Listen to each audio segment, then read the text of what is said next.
ये केस है 20 साल की दर्शिता का, जो कि कभी सोच भी नहीं सकती थी कि जो इंसान उसे सालों से जानता था वही उसकी जान लेने वाला बनेगा। कर्नाटका के मैसूर डिस्ट्रिक्ट में अगस्त 23, 2025 को बेरिया विलेज के एक छोटे से लॉज में जो हुआ था वो सिर्फ एक मर्डर था, बल्कि एक ऐसी दास्तान है जो दिखाती है कि ऑब्सेशन और बिट्रेयल किसी भी इंसान को मॉन्स्टर बना देता है।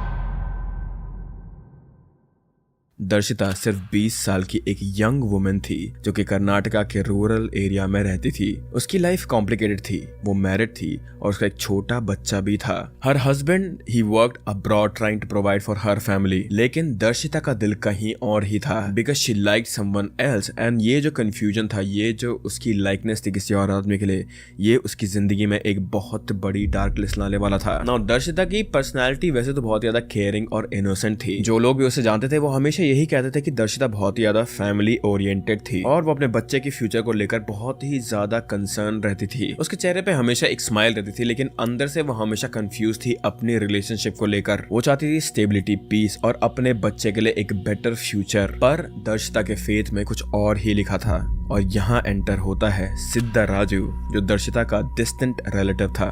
ये दोनों मैसूर डिस्ट्रिक्ट के नेबरिंग एरिया से थे और फैमिली कनेक्शंस के थ्रू उन्होंने बचपन से ही एक दूसरे को जान लिया था। एंड जो चीज शुरू हुई थी as a simple family connection, simple bonding, वो आगे जाके बहुत ज्यादा कॉम्प्लिकेटेड कनेक्शन में डेवलप होने वाली थी। पुलिस इन्वेस्टिगेशन ये सजेस्ट करती है कि दर्शिता और सिद्धाराजू के बीच एक रिलेशनशिप डेवलप हुआ था ओवर द इयर्स, पर एग्जैक्ट टाइमलाइन और नेचर ऑफ रिलेशनशिप अभी भी इन्वेस्टिगेशन का पार्ट है। जो चीज क्लियर है वो ये है कि सिद्धाराजू he developed intense feeling for दर्शिता, ऐसी फीलिंग्स जो इवेंचुअली ऑब्सेशन में कन्वर्ट हो गए थे। So they were having an extra marital affair. Now some people say कि दर्शिता ने डिसाइड करा था कि वो अपनी मैरिटल लाइफ को लेके बहुत ज्यादा सीरियस होने वाली थी। अब वो अपनी मैरिड लाइफ को एक प्रायोरिटी देने वाली थी और जो उसके एक्स्ट्रा मैरिटल कनेक्शन थे उसको वो अब खत्म करना चाहती थी। लेकिन ये चीज जब उसने सिद्धाराजू को बताई कि वो ये सब कुछ खत्म करना चाहती है तो उसके लिए ये चीज अनबेरेबल हो गई थी। और यहीं से शुरू हुई एक बहुत ही ज्यादा हॉरिफिक प्लानिंग।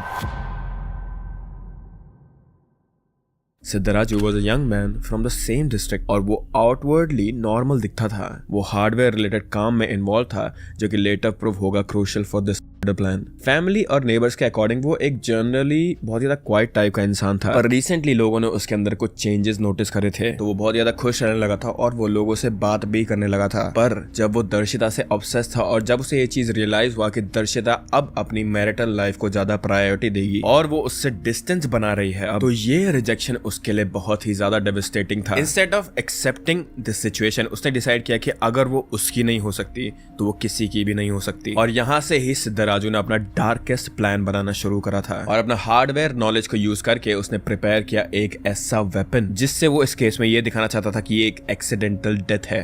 अगस्त 2025 में उसने प्लानिंग फेज स्टार्ट किया। फर्स्ट कंफ्यूजन क्रिएट करने के लिए सिद्धाराजू ने कन्नौर केरला में एक चोरी की। केसी सुमथा के घर से उसने अराउंड 30 तोला सोना और कैश चोरी किया। Now here I'm assuming कि इस चोरी के पीछे उसका मेन रीज़न ये हो सकता है कि केसी सुमति was the mother in law of दर्शिता, जिनका घर कल्याण केरला में था। He planned it in a way कि ये ऐसा लगे कि चोरी दर्शिता ने की है और वो उसके बाद गायब हो गई। क्योंकि जब केसी सुमति और सुभाष का भाई सूरज अपने काम से घर वापस आए तो उन्होंने देखा कि उनके घर में चोरी हुई है। They tried to call दर्शिता, जो कि अपने पेरेंट्स से मिलने उनके घर कर्नाटका गई थी, बट उसने कॉल नहीं उठाया और उसके बाद उनको दर्शिता की मौत की खबर मिली। फिर इस चीज के बाद उसने दर्शिता को ये चीज कन्विंस करा कि वो उससे एक फाइनल बार मिलना चाहता है जस्ट फॉर क्लोजर, या फिर वो उससे मिलना चाहता था सिर्फ और सिर्फ चीजें सॉर्ट आउट करने के लिए। एंड दर्शिता जिससे सोचा था कि शायद से ये एक नॉर्मल कन्वर्सेशन होगी, she agreed to this thing. और फिर उन्होंने डिसाइड किया कि सलीग्राम एरिया में, स्पेसिफिकली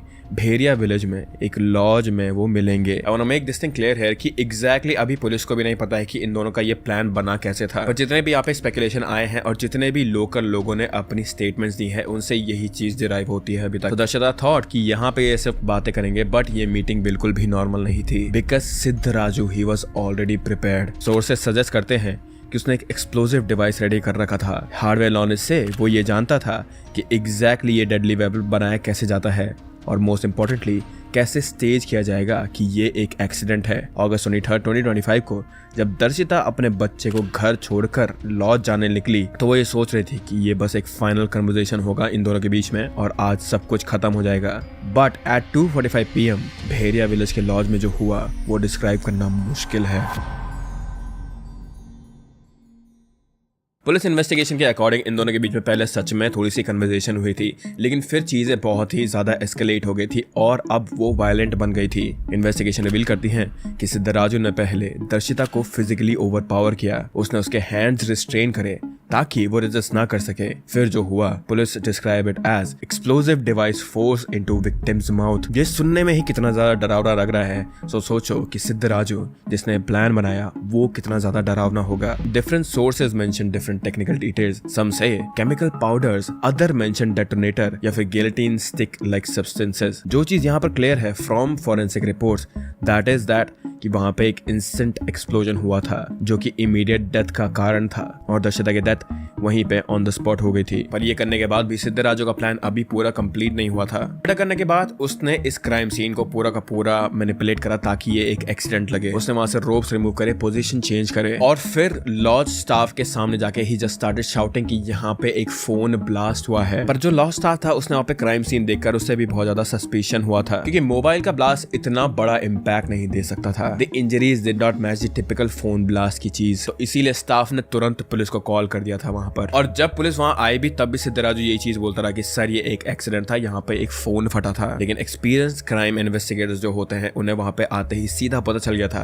कि यहाँ पे something is seriously wrong. Forensic examination के बाद क्लियर हो गया था कि ये एक pre meditated murder and not an accident. Chemical residue, blast pattern, body positioning सब एविडेंस पॉइंट करते थे टुवर्ड्स द कैलकुलेटेड किलिंग। और फिर धीरे धीरे करके इन्वेस्टिगेशन में असली सच्चाई बाहर आने लगी थी। Siddharaju had planned this weeks in advance. Police ने सिद्धराजू को अरेस्ट कर लिया on the same day. Under interrogation gradually complete story emerge हुई about obsession, control issue and final decision to eliminate Darshita जब उसने रिलेशनशिप एंड करने का फैसला लिया।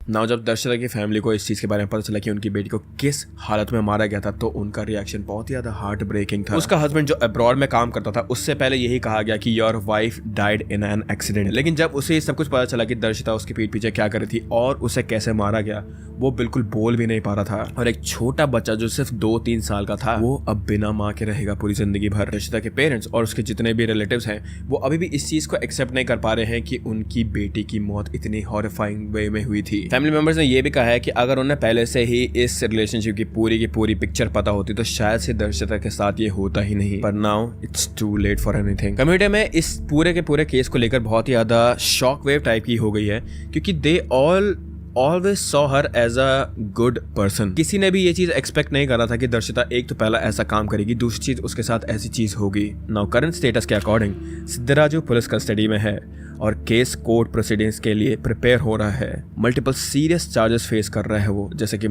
एविडेंस टेम्परिंग, मिसलीडिंग इन्वेस्टिगेशन और potentially other charges as investigation continues. Legal experts suggest कर रहे हैं कि एविडेंस सफिशिएंटली स्ट्रॉन्ग है कन्विक्शन के लिए। Crime scene forensics, witness testimonies, CCTV footage from the lodge area, comprehensive evidences available है prosecution के पास और सिद्धराजू को अभी के लिए पक्का सजा मिलेगी। बट विद दैट अभी के लिए ये केस यहीं पे समाप्त होता है guys. I hope that you guys are happy and healthy और मैं मिलता हूँ तुम लोगों से अब अगले अपलोड में। Bye bye.